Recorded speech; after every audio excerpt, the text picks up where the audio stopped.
সেই ছোটবেলার মতো কাদামাটি ঘাঁটতে বসেছি। এই নোংরা কাঠি কুটিওয়ালা মাটিটাকে পরিষ্কার শুদ্ধ মাটি কিভাবে তৈরি করা যায় সেটারই কিছু ঝলক তোমাদের সঙ্গে শেয়ার করে নিলাম।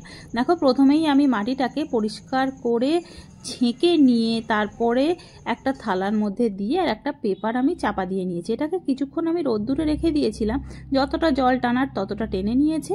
আর আমার যেরকম প্রয়োজন আমি সেরকমভাবে তৈরি করে নিয়েছি। তারপরে এটাকে রোল করে পাকিয়ে আমি তুলে নিলাম। দেখো কি সুন্দর স্মুথলি উঠে চলে আসলো। তো তোমাদের যেরকম প্রয়োজন তোমরা সেরকমই তৈরি করে নেবে। চলো, আজকের এই প্রথম পরিষ্কার শুদ্ধ মাটিটা দিয়ে একটা প্রদীপ তৈরি করা যাক। হ্যাঁ, তোমরা যদি শুদ্ধ মাটি তৈরির ফুল প্রসেসটা দেখতে চাও তাহলে আমাকে কমেন্ট বক্সে কমেন্ট করো। অন্তত 10 জন যদি কমেন্ট করো তাহলে আমি নেক্সট ভিডিওতে পুরো শুদ্ধ মাটি তৈরির ফুল ভিডিওটা তোমাদের সঙ্গে শেয়ার করব। আর হ্যাঁ, তুমি কি আমার চ্যানেলটা আজকে নতুন দেখছো, অবশ্যই যাওয়ার আগে তোমার নামটা কিন্তু লিখে যেও। আমি নেক্সট ভিডিওতে তোমার নামটা নিয়ে নেব।